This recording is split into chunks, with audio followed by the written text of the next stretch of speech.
Hello, everyone. Good morning, good afternoon, or good evening, wherever you are in the world. Thank you for joining us today. My name is Vanessa Mason. I'm a research director at Institute for the Future. We're not getting started quite yet. I'm going to let another 1 or 2 minutes go before we have folks join. But just would like to ask if folks can add in the Zoom chat, just add where you're joining us from and maybe why you decided to come today.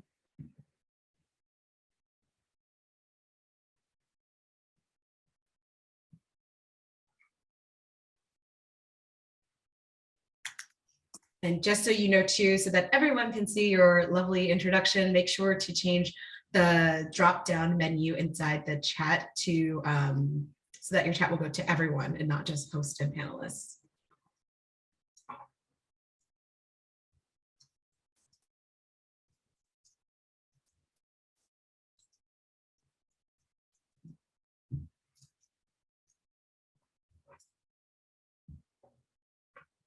Well, thanks for joining us, Johnny. And it's the end of the day for you in Switzerland.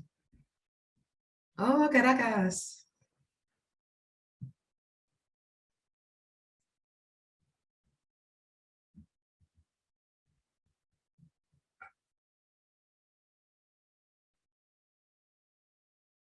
Thanks, Stephanie, for joining us. I love that. Always trying to broaden my horizons. It's a good practice to have.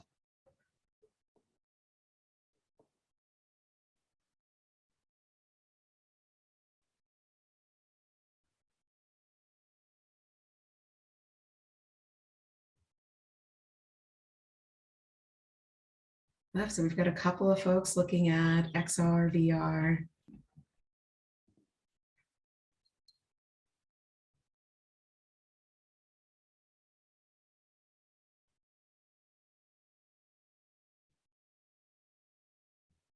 Oh, wonderful. Improv. Love it. All right, well, I'm just going to jump in and get started and introduce our kind futurist today, who's going to be sharing a bit about the social VR research as well as the methodology behind doing this work, which I'm sure all of you are really curious to learn more about and how you can apply that in your own work.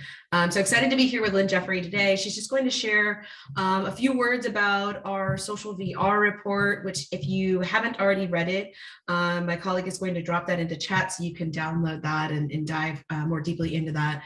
And also share more about our methodology of leading edge behaviors at IFTF, which is a really great practice that we have around a technique of ethnographic foresight, basically that treats everyone as a future maker and kind of looks for the future today and the things that people are doing in order to kind of understand what might emerge over the next decade or two. So with that, I don't want to delay any longer. I'm going to allow Lynn to jump right in and share more. Great. Thank you, Vanessa. Nice to see everyone. And I see some folks who are, I know, very accomplished ethnographic foresighters themselves. Hi, Jan, among others. So I'm really happy to be talking about both the study that we did on social VR, which I think is really timely with all of the, the exploding conversations about metaverse. I feel like every meeting I'm in, someone is talking about the metaverse these days. And also to talk about the method behind the study. So I'm going to share my screen. And just to introduce myself, I've been at the Institute for 20 years. I'm a cultural anthropologist by training, and I lead the part of the Institute called Foresight Essentials, which is where we teach people how to practice foresight in a professional context and the sort of the methods for thinking like a futurist. So what I'm going to do, Vanessa, I think I'm going to talk a little bit and then I'll take you through a little bit of the study and then we'll open it up for questions. Is that right? Yes, that's right. Okay, great. So this is a study that we did. We really did it in 2018 and we published it early 2019. And it was about leading edge behaviors from the new world of social VR, which is multi-user virtual reality experiences. And this is something that the Institute has been looking at for literally decades. But at the time we did this study, it was pre-metaverse. I mean, metaverse is a word that's been around for a long time, but it was pre sort of Facebook becoming Meta and the latest iteration of interest in this area. But it was post, the release of the first Oculus Quest. It was a time in Silicon Valley where we're located, where everybody was working on glasses, and there was actually a lot of experimentation and investment in hardware, which has already, kind of changed even a few years later. So that was the impetus for doing this study. And what we did was we wanted to understand with this, what we thought of as this group of pioneers who were sort of leading the way and hanging out in 3D environments, in 3D bodies. And so we were looking at a number of different platforms, some of which don't exist anymore. High Fidelity, I think, is gone, and some of which have morphed into other things. But we wanted to look at the folks who were there and the folks who were building these platforms and look at them as kind of signals of change in and of themselves. And we look at these signals as to help us understand a world where, as you can see in the way we summarize the study, a future where we each have a personal digital body and content can be experienced in full three-dimensional space. And I still feel that these are just a few of the high-level takeaways that are, as kind of futures thinkers, we need to be spending more time thinking really deeply about what this means for the way that we learn, the way that we work. And that's really kind of why we did the study in the first place. And I want to just point out a few things about, I'm going to kind of be doing a simultaneous, telling you about the content and about the study at the same time. We wanted to point out right at the beginning that we are looking at a group of people who are leading the way in a new world, a new space, or a new domain. So this is obviously a really important component of ethnographic foresight, but it doesn't have to be a kind of very futuristic topic like the future of multi-user VR or social VR. People leading the way in a new world or space or domain could be the people who are finding new ways to manage chronic illness. It could be people who are finding new ways to get around the city. So this type of leading edge behavior, ethnographic foresight, doesn't have to be with people who seem kind of obviously futuristic, but really anyone who you define who is leading the way in a practice that you care about. And then the other thing I wanted to point out here is that this practice is really about building forecasts and foresight from understanding people and their practices as signals of change. So let's look what we actually produced from the study. We produced 10 of these leading edge behaviors, as we call them, which we like to think of as things that are going to play out in the next 3 to 5 years. And then, of course, 5 large forecasts, and we call them big stories here, which is a word that we often use for high-level forecasts. So what are the areas most likely to impact the future of media, work, well-being, all these different things? How might the world be different in 2030?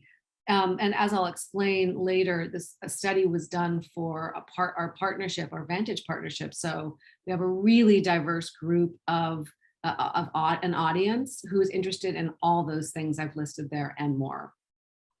So what I'm going to do is walk you through kind of what a leading edge behavior looks like. How did we structure it? How did we represent it? And then I'll tell you about how we did it. This is the list right here. And I still think that it's a very interesting list. We were looking at behaviors like designing new bodies. What is it? What's happening with people as they go into these spaces and they get to design themselves in a new way, a new canvas. It was looking at people who are managing multiple embodiments. So what is it like to spend a lot of time in a VR environment? And what is it like when you come back to the real world? How do you manage kind of your body there and your body here? And what does that feel like? We looked at renegotiating personal space. So how do you kind of interact with people? How close do you get to people? What's some of the new etiquette? We looked at the fact that people are unwittingly generating data body prints, not footprints, but body prints, because you have a lot more surfaces to capture your personal data, including what you're looking at, what you're gesturing, how you're gesturing. So this concept of a data body print. We looked at people thinking with data in 3 dimensions, which is one of my favorites actually, which is the idea that you're going to be able to explore data sets. People are exploring data sets in 3 dimensions with other people. The one I'm going to unpack in a moment, expanding the dimensions of familiar content. I'll talk about that in a minute. Reinventing audience experience, the whole future and present of being part of an audience with a crowd, but it's virtual. What's that like? Setting up marketplaces in social VR, obviously really interesting and important. Bridging siloed metaverses, and this was one where we were trying to understand how can you connect worlds, connect virtual worlds, and then finally streaming into the wider mediascape, which was about people who are integrating VR content into other social media platforms, which many of you who are studying this have already seen. People on Twitch, live streaming themselves in a virtual space, kind of like gaming, but in a virtual reality environment. So those are the 10 behaviors. Take a look at the study and you can see more about them. And this is what a leading edge behavior looks like. This is a format that we use often with our with our clients. So our private consulting projects and partnerships that we have with clients. So you could use this with any kind of a group. It could be a government, a university, a company, a nonprofit. And this one happens to be for our Vantage partnership. So we start off by kind of just defining what the behavior is. And I always like to have a silent 2 words before the beginning of every leading edge behavior title, which are people are. So I want a behavior to be something that people are actually doing in the present. So that's helpful for me. So in this one, people are expanding the dimensions of familiar content. There's a lot of people in these spaces we found they're not technical, and they're taking all this huge world of 2D content that lives on the internet and turning it into 3D social experiences. We then, in this format, we like to have a slightly longer description of what it is. So people are learning all these different new creation tools, and they're taking movies, books, cartoons, other things that they love and turning them into new 3D experiences. And part of what's happening here is they're finding all the images and all the designs, they're modifying and personalizing that content, and they're making it into these real life human scale interactions. And they're also, of course, finding other people to help them do that, to take their stories and their art and turn them into things that they can be inside of. We all also like to have for each of these a lead user story. And these are generally based on one person. Sometimes they're composites. If we find people who are doing really interesting things and we want to add a little bit and we think it's reasonable. In this case, this was a single individual. And I'm just going to tell you the story of Lady 8 because I don't, it's a lot to read on the screen. Basically, Lady 8 she's a hotel manager living in San Diego. All of that is true. And that's a picture of her image. And she is in a community called Anyland, which we spend quite a bit of time in. She was a science fiction writer on her own. She likes to write stories, and I think not all science fiction, but she's a writer. And she went into Anyland one day, and one of the friends that she had met there, she's not technical, she's not a programmer, she's not even really a visual artist. She doesn't consider herself. A friend that she met there said, took her into a new world. And as she was looking around, she realized that her friend had taken one of her short stories and turned it into an environment. And she was able to walk around and see the embodiment of characters that she had only written about and ever seen in her mind. Not only that, she could make herself small and shrink down and look at, one detail on someone's sword, like the gem on someone's sword. She could take one of the characters was like an insect. She shrunk it down and made it into something she could put on her hat and kind of like walk around perched on her head. So not only had her friend given her this incredible gift, but she also could interact with this world that she had created herself in a completely new way. And it was game changing. And it was mind blowing for her. So that's our user story. You always want the user story, of course, to be amazing. And oftentimes the behaviors are built from the behaviors and stories that you hear of the real people. We then like to include in this kind of study what we call, emerging solutions. This could also be signals of change. These are basically the tools and resources that people are using to support the behavior. And you could think of each little leading edge behavior as its own tiny ecosystem. So we want to describe what it is, tell a story about someone in the ecosystem, what's supporting the ecosystem, what are the tools and resources, and then why people are doing it and what it means. So in this case, we have a bunch of different really interesting signals. This takes quite a bit of research once you've defined your behavior. We had things like VRC Traders, which was a Discord server where you could help find people who would make a custom avatar or a custom world for you. We had so many examples of people taking familiar content like Sesame Street that they cared about and recreating it. Like this, one of the folks we interviewed, Graphics Monkey is his name. He built this really detailed, scaled Sesame Street and all the neighborhoods, all the characters. And there's a lot of examples of these kinds of things. High Fidelity would let people host their own servers on the platform, and there were a lot of different familiar characters who were in there, and they said that it wasn't infringing on IP because it was fan art. And then our fourth example was what we think was the first full-length play performed in VR, which was a play based on the movie The Princess Bride. So all of these are, as you can tell, content that people love, that they're bringing to life and expanding the dimensions of the content in this new environment. Of course, we always want to have a part of the behavior that describes why are people doing it.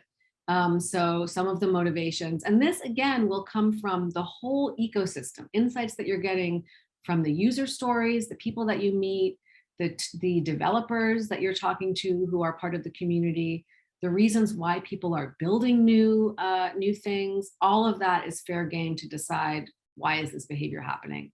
So in this case, people are looking for experiences that they've had in real life, and sometimes in an unfamiliar environment, to have something familiar is really comforting. Another example was, it's a great way to find new friends. Fan fiction, I like The Princess Bride, you like The Princess Bride, we're going to be in a play together and we're going to be friends. Also, of course, just the long tradition of fan fiction culture and meme culture. So this is something where people are already used to kind of making memes and playing with images and designs and, characters. And so this is a very familiar kind of behavior.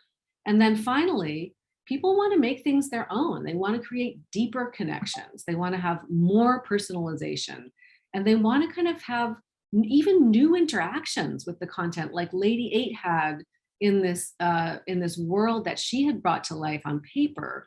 She was able to have a whole new experience. We want to, of course, also look at emerging needs anytime. So, of course, we want this research to be not just interesting, but useful to people. What do we need to be building now to meet the new needs of these people, these behaviors? So we need better tools that allow people to make lots of different environments more easily. We need to work out legal usage, clear IP and trademark use rights and permissions. Probably there's going to be, and perhaps we need better markets for the franchised assets in particular. And actually this is pre-NFTs. So I think that's probably part of what's happening there with NFTs. We need, and this is a big, huge need across the whole space, cross-platform import and export. We still don't have that. That's a big barrier right now. And then probably we need branded worlds, avatars, and objects, which at a personal level, maybe that's not something that I personally need, but I think a lot of people would actually like high quality, affordable content that they could use, like the official sanctioned, Star Wars X, Y, and Z that you could bring into your own world. Finally, we have implications. And for each, so we have 10 behaviors, we have 10 sets of implications, and these often are the things that we scale up to get our final forecasts. So again, I'm not going to read all of these, but I'll just show you a couple just to give you a sense of what kinds of implications we like to look at here. IP owners, people who own the rights to certain content, they're probably going to need to reformat all of their 2D content to allow people to step into the stories and the worlds they love. So that's a huge, huge undertaking. Basically, all the content on the web needs to be and will be, in many cases, reformatted to live in a 3D environment. In social VR environments, people will have the opportunity to develop new experiences with these characters. They're life-sized, they're embodied, and eventually they will be more AI-enabled and automated. And then finally, of course, we want to think about beyond just recreating known stories and known characters, we're going to have eventually a lot of VR first stories and worlds. And it'll be really interesting to see how those will be different than what we've done for traditional media. All right, that is a leading edge behavior. I'm going to now turn to how we do this kind of project. So as I said, this audience was a group of over 40 really diverse organizations across all different kind of sectors and public and private. We had an amazing research team of 6 people, which I know sounds like a lot, especially for folks who are operating perhaps on your own or with 1 or 2 other people. The good news is that this kind of work can be very distributed. I'll talk about that in a moment. But in this case, this was a large research project for us, and we were able to put some resources to it. We talked with a lot of experts, and then we spent a lot of time in world kind of experiencing in a participatory way, experiencing what we were researching. Our framing story to kick things off was that VR and AR are having a moment, and we've seen this before. And the insight from Toshi Hu, who directs our Emerging Media Lab, that what's really going to drive this transition from VR as technology will, that the adoption of these tools will be driven by that transition, where it's not just the hardware, but it's really about being able to communicate and interact with others. That is going to be the real pivot point for larger scale adoption. And that social VR users are the ones who we should be learning from now to see how they're doing that. Our goals were to describe these new behaviors. We're looking at relationships, interactions, content creation, privacy technology. And of course, we wanted to look at issues in the ecosystem that will inform all of this: adoption, media creation, business models, work practices, hardware and software. So, pretty big goals, a large scale project, and a really, really fun project. This is the kind of a graphic of depiction of the way that these projects normally go. We start off defining what are the key domains that we're interested in this space. We then spend a period of time scanning the horizon for signals and drivers, for experts, talking to experts, asking them what are their signals and drivers, who do they know that we should be talking to. We then develop kind of candidate behaviors, and we might have a list of 30 candidate behaviors that will eventually shrink down to 8 or 10 or 12. So we start off with a lot of different behavior ideas. And then we go into the process of doing these ethnographic interviews, participatory research, where we're really trying to understand, like I said, all the little pieces of an entire ecosystem of a behavior.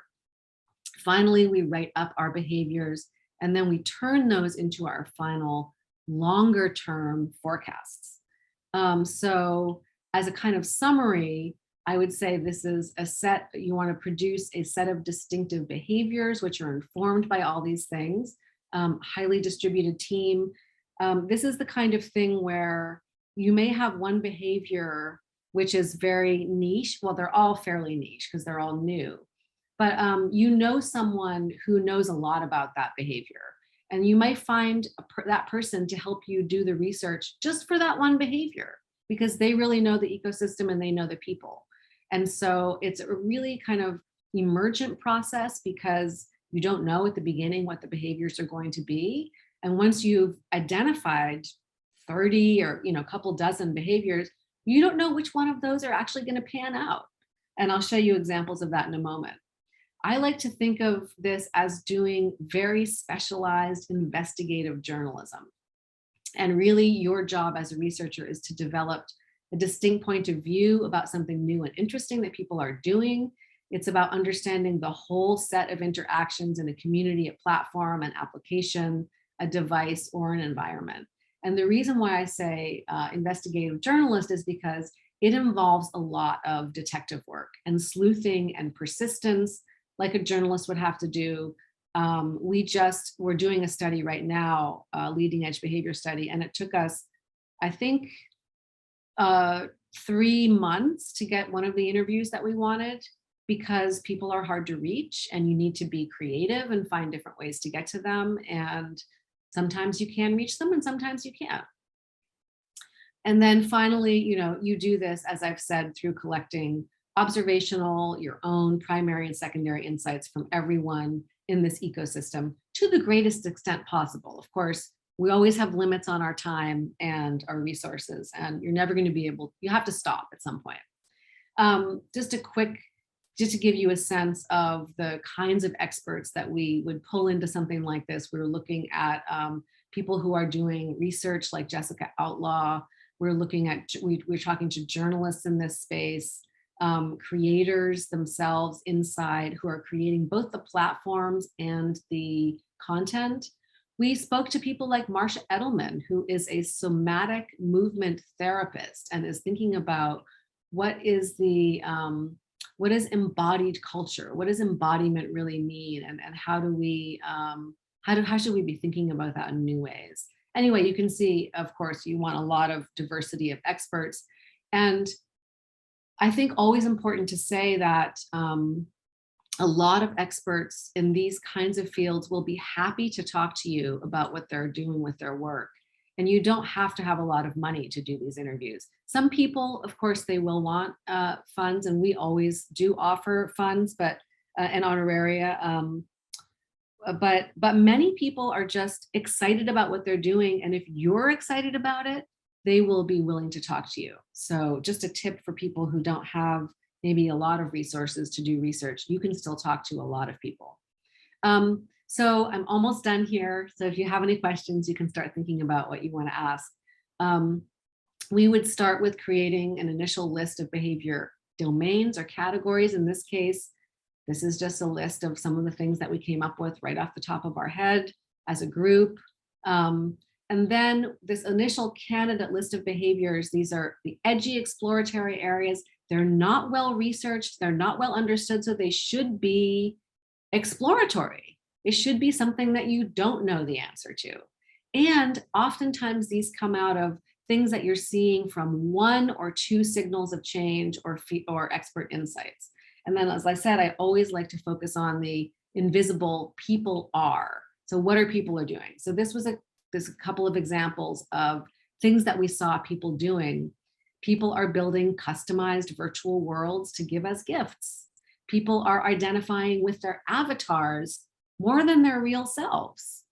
People are communing for spiritual practices. And VR Church, we spent some time with various people in a couple of VR churches.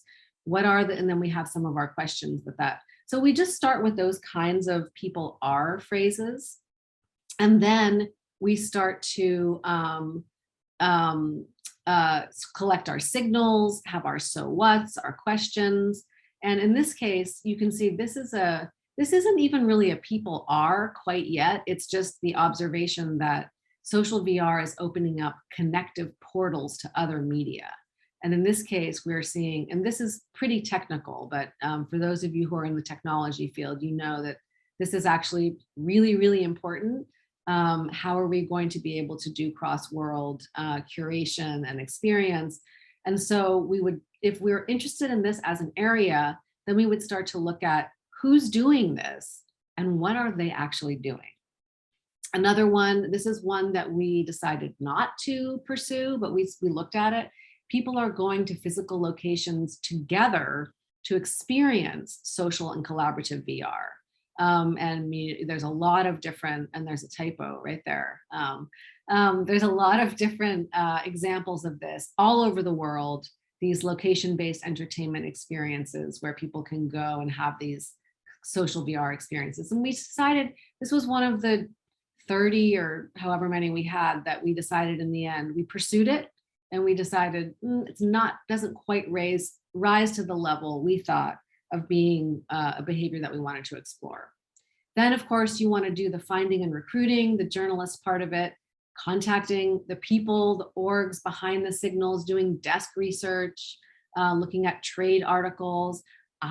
One of my tricks is I like to go onto meetup.com and Eventbrite and look for, let's say I'm looking for, I might look in Berlin and see who are the people who are organizing what are the meetups in Berlin around VR or social VR, or what are the meetups? Anyway, these are really, really great tools to see who are the people driving conversations in parts of the world that you're interested in. And then you can follow up with them personally or just kind of see what they're writing about.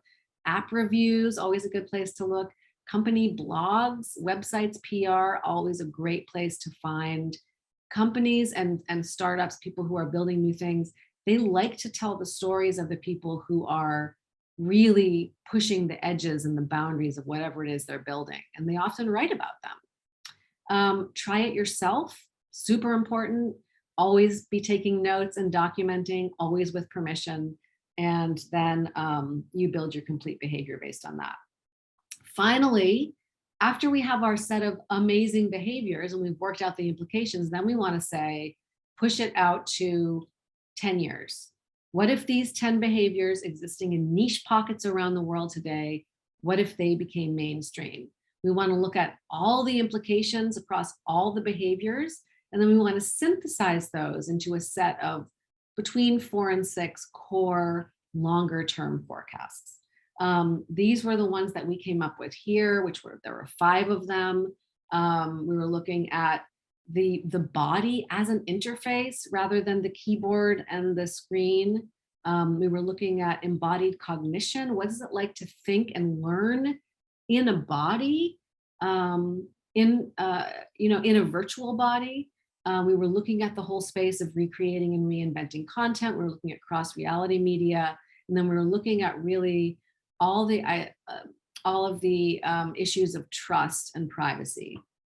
And I'm gonna wrap up in 2 minutes, but this is kind of what a forecast looks like. I think this is a slightly scaled down version, but recreating and reinventing content, everything that's now 2D digital content, in other words, the whole internet will have potential to become 3D content that can be walked into, touched, and potentially modified, and it will be social. So we'll be able to create the equivalent of a live face-to-face mass experience for any kind of content. And then we like to have a couple of examples down below. So Wreck-It Ralph is a fun one. It started as a video game, then it became a movie, and then it became a VR experience. But actually it just occurs to me, all of the communities like, basketball Twitter, or like the niche communities on social media platforms are all really great, probably going to be creating their own face-to-face mass experiences around the content that they care about, which is both wonderful and terrifying. And then of course we want to look to, what does it mean, again, for our audience, looking forward, how might the world actually be different? And again, I'm not going to go through all these, but this is one of the implications that might be different is new brand experiences. Experiential marketing will give new meaning to product placement as brands blur the lines between content and marketing, and brand touch points will evolve from being expressed through just logos and user impressions and TV ads to interactions with embodied personalities in both public and private virtual worlds driven by real people or AIs. So final slide. The places where you might want to use this kind of work would be if you're a design team, you're trying to figure out new form factors, new features, new needs, marketing organizations who are trying to figure out what are the debates and conversations that we might be having. R&D teams, of course, figuring out how to project these new user experiences ahead to the products that you're developing today. If you are developing something, as many folks are in automotive or semiconductor, in the 5 to 7 year timeframe. Philanthropies can use this work to understand what are the initiatives that we might want to be investing in, what are some of the rapidly changing needs, and then, of course, as with all foresight work, corporate intel, strategic intel for roadmap planning. And that is the end of my presentation. Thank you so much, Lynn. I know that I saw a lot of people both sending in questions and really engaging around this. I think both the sort of VR aspects of it and really trying to understand what does this all mean? And like, especially now that we see the metaverses everywhere, and sort of trying to grapple with what that could mean. And so I'm trying to think of the best way to start on questions. One of the sort of more general questions are just thinking about weaving in this either sort of thinking or practice into more, they put in quotes like standard future building processes in different audiences. And I love you had that last slide there and sort of like who might find this to be useful. And so sort of tied to that is maybe more as like a specific example. So Lauren had a question around thinking about pivot points of XR, VR, AR. What might be some economic factors, for instance, that either might accelerate or push AR adoption, maybe as a way of thinking about how do we sort of connect this? How do we sort of futurize like basically the behaviors that we are starting to see today? So I think I heard a couple questions in there.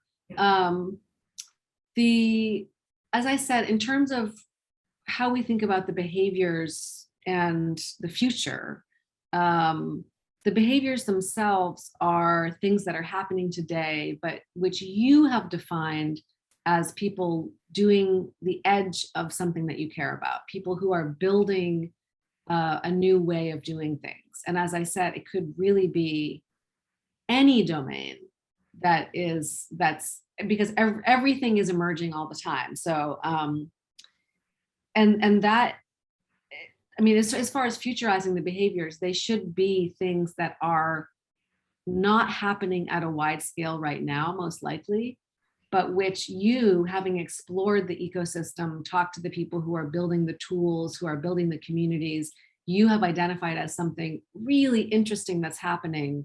And you might not even know exactly what it means or why it's interesting, but part of it is intuition, part of it is listening and observing, and then asking the questions that we always ask, which is what would it mean if this were to scale up? So that's the futurize the behaviors answer. But I think I didn't quite get the rest of there was a question about acceleration of, Yeah, kind of acceleration of social VR, like specifically looking at workplaces, like what might push, what might I see. enable more. Because obviously we did this research pre-pandemic too, so I think that's the caveat too to introduce. We did the research pre-pandemic. We did the research. I think it's very, it's the investment in this space tends to go in like, it's really like a roller coaster, as we've seen, and it has been for decades. And there's a kind of there are some hard physical limitations to the experience of VR, which those of you who've tried it, I think probably all have experienced, which is, what it's like to actually, the hardware is still, even the Oculus 2, the Quest 2 is much, I mean, the advances are amazing, and we're hearing that Apple is going to be coming out with some AR glasses. And those probably will also be a huge step forward. But for now, the adoption, I think, is limited very much by the hardware experience. That's one side. Another side is the, as I talked about, the ability to bring content around and to sort of share and move between different experiences. Right now, it's very much like the World Wide Web before we had HTML. So it's kind of silos of content and silos of experience. If those of you, if you have gone into and you've invested in the Quest, which I think is $400, maybe $300 right now, it's very, it's very underwhelming, the actual experience when you get in there, because that's an example of Facebook trying to own their own set of universes and experiences within their platform. And I guess that's another limiting factor will be, the attempts, the territory grabs, probably what will be more branding of different spaces. Yeah, so those are some of the limiting factors. Acceleration, yeah, the pandemic probably accelerated it. This was looking specifically at virtual reality. I think the augmented reality space is probably very different. And I would love to do a larger study on the AR space and leading behaviors in AR. I think that would be it seems to me that might be a likely area for faster adoption. And then of course, the other place where we do see it is a lot in training, workforce training, learning, all of those things. Fields, like I see a lot of, yeah. I think that will take off. That will definitely be a growth area. Yeah. Well, we have some questions around sort of like methodology and identifying users. So I'll share a couple of questions just in case they might be somewhat related.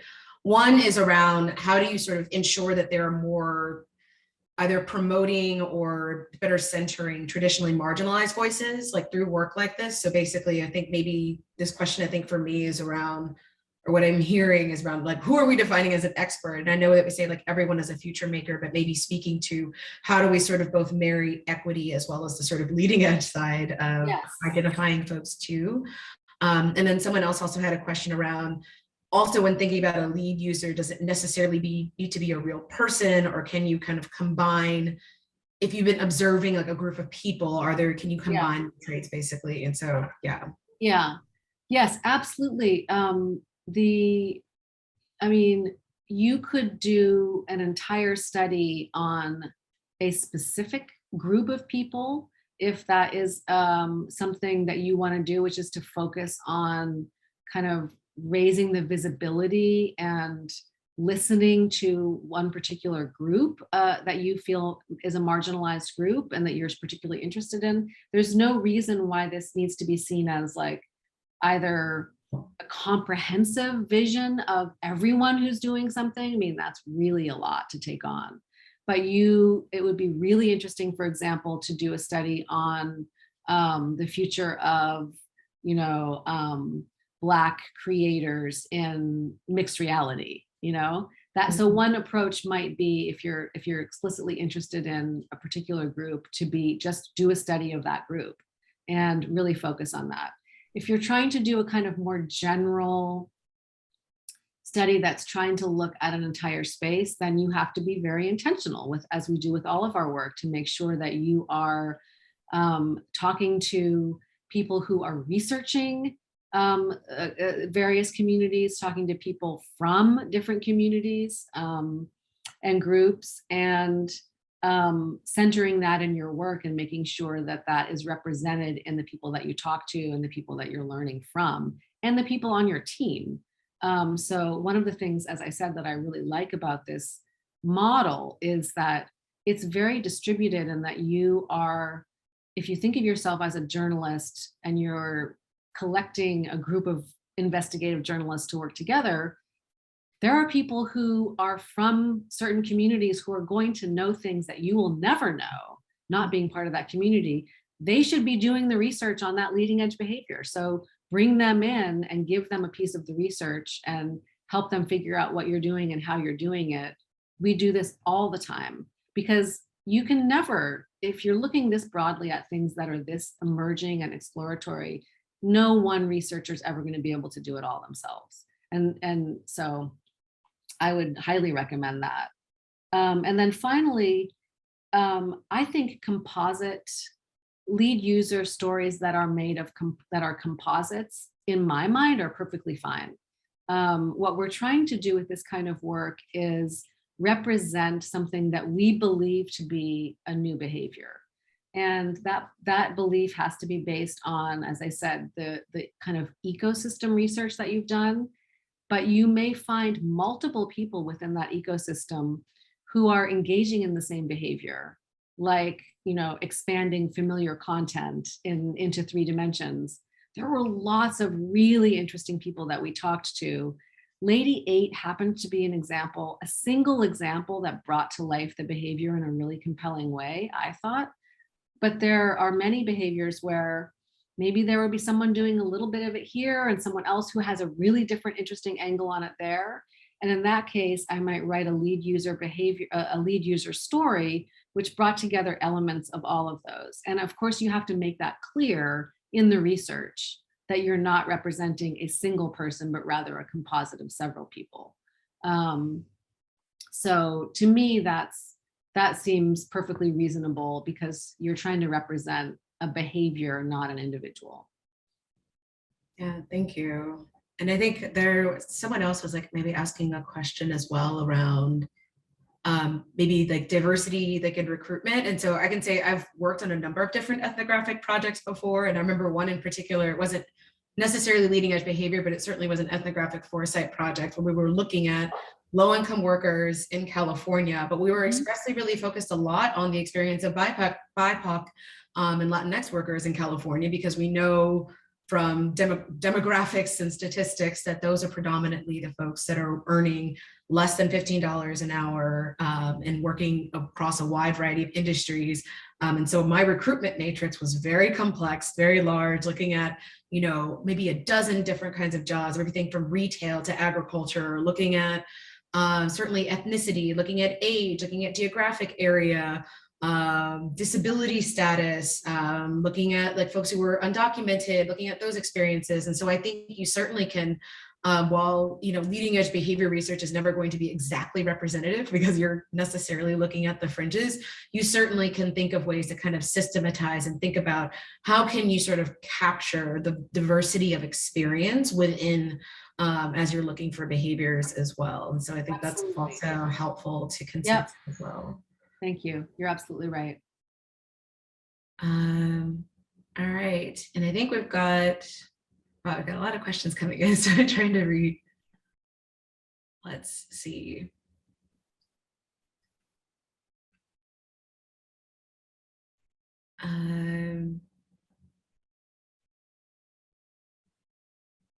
Maybe just looking at, I know, going back to thinking about the implications of VR, someone was like asking about sort of maybe possible either adverse or social or psychological implications of the metaverse being everywhere. So maybe. Yeah, we had a couple of behaviors that we were looking at in there, which you might be interested in if that's your focus. One was the behavior around managing multiple embodiments and the physical and psychological impacts of moving back and forth between yourself as embodied in whatever way, whatever kind of body you have designed for yourself in a virtual environment, which could be it could be like a cloud, you could be a piece of toast, you could be anything. And spending a lot of time in that kind of feeling like you're in that kind of a body, as well as, of course, the experience of having something on your head, the visual aspects, all of those have really really intense effects on people, the way that they feel about themselves, and then the way that they feel about the real world when they come back to the real world. And I think that's, it's going to be, it is a, I mean, that was one of the angles that we looked at, and we talked to people who were experiencing some of those challenges, feeling more comfortable in a virtual environment than they did in the real environment, and spending a lot of time so one of the people that we spent quite a bit of time with, we ended up losing touch with him. And I think it's because he was really having challenges in the real world outside of the virtual world. And he had spent so much time in the virtual world that it was becoming really hard for him to reconcile those. And so I think there are going to be a lot of challenges going forward with this. It's not similar to what we've seen already on the internet with people who already are, extremely online or spend a lot of time in gaming environments, or it's just even more intense because you are embodied, you have arms, you don't really have legs, but you do walk around. You don't have virtual legs often, but you do walk around, you can move, you have mobility. And then of course, just the cognitive, kind of the physical and health impacts of, I wear glasses, so having something, the double screen is really hard for me with my eyes. So there's a lot of that's one angle of it.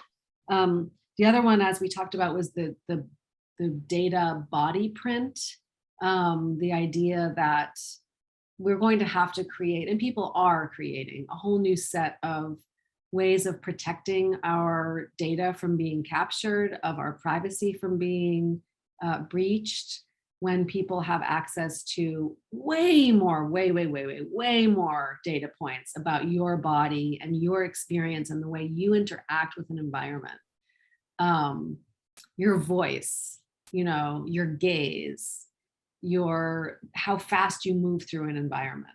All of those things become fodder for new data capture and analysis. And so there are people who are working on regulations, on manifestos. So that work has already begun, but that's going to be a huge issue. Yeah, I think one of the most startling things I learned from some of this work is just when you really think about it, every time I put on an Oculus, it's mapping my apartment.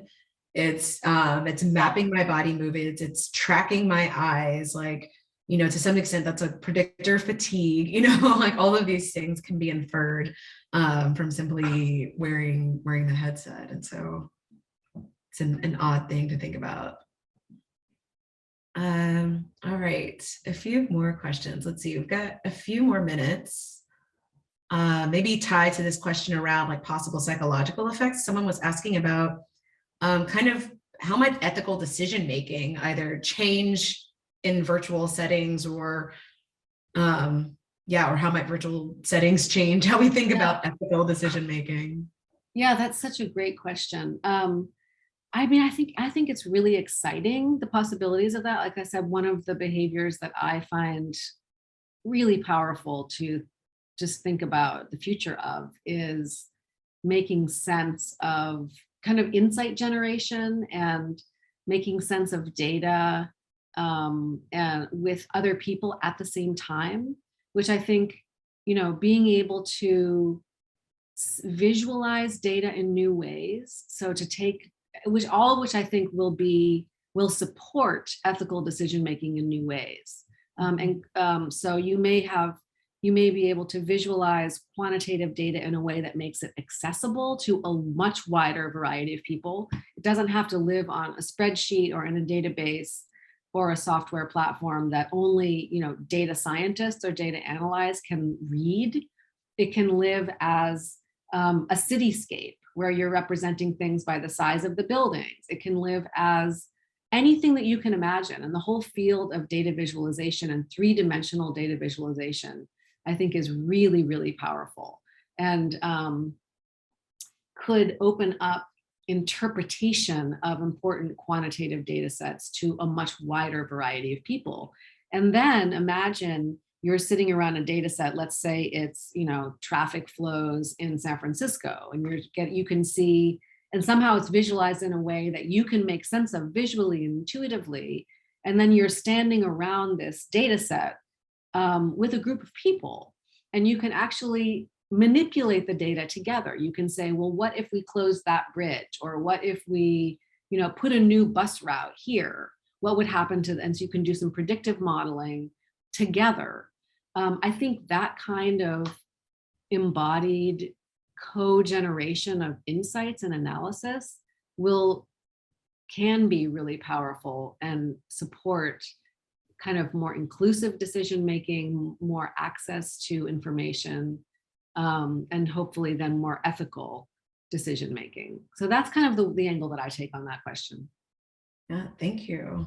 Yeah, I also, one of my favorite, at least like data visualizations I've seen is sort of like the breathing New York City, like watching how people basically move from sort of the outer parts of Manhattan into downtown Manhattan to go to work, and then like out, and there was sort of lights, you could see the city, and it looked like it was breathing because of the massive flows basically of where energy was being consumed. And so, well, right, and then you start to think about kind of urban design, organizational design, where you could, with a group of people, kind of game out different design choices and see what the impact would be on the data. There's a lot of really interesting, I think, work being done to develop that as a real possibility. Yeah. And then we had more of like a methodological question. So someone was asking about how do you think about finding weak signals, especially for this work? Or yeah, that's a great question. And that again comes to the diversity and experience of the team. So you want a team that has interest and connections and kind of awareness of really different parts of a community, or parts of a domain. So, for me, I can find weak signals in the areas that I really care about, which has to do with, stuff that's happening in China, anything that's happening around the future of content creation, creativity, social media. Anyway, I have a lot of interests around the future of, environmental preservation and conservation and a lot of things. So I can sense a weak signal in those areas because I'm already very embedded in it. So something happens, I'll know if it's something new. And then you want to have other people around you who you can trust that they're also sensing what's new. Like, so for you, Vanessa, I can trust that I can go to you to find signals on, health and wellness, on belonging, on a whole different variety of things. So that's why it's so important to have a diverse team. And even if you're not, most of you are not the Institute for the Future, you don't have, full-time colleagues who can help you, but you can find people in your network who do have that kind of expertise, and they can help you assess what a weak signal is. So I often use people as my channels for weak signals. And then a lot of creative Google searching, a lot. I'm talking like lots of different search phrases, reading a paper and finding a really interesting new phrase or term that I hadn't known before, and then starting a whole new search around that. It's just a lot of it has to do with information seeking behaviors. yeah, I would definitely say that's one of my favorite things too, is like looking for new terminology that folks might have trained previously, because they sort of lead down interesting rabbit holes. Even if it is just one person who came up with this term, it's like, well, there's something happening that's underpinning why they coined exactly this. And so it's a sort of an invitation to dig deeper. Yeah, well, I think we only have 2 minutes left. I'm trying to see if there's one last question that we can maybe answer really quickly. So someone asked about like Amara's Law applying to social VR, but maybe we could just think about this more broadly in the notion of Amara's Law and leading edge behaviors, and maybe speak to that, how you think leading edge behaviors either inform or maybe can help people understand that Yeah, so Amara's law, which is, it's always hard for me to state, but I totally. She quoted it, so I'll read it directly from.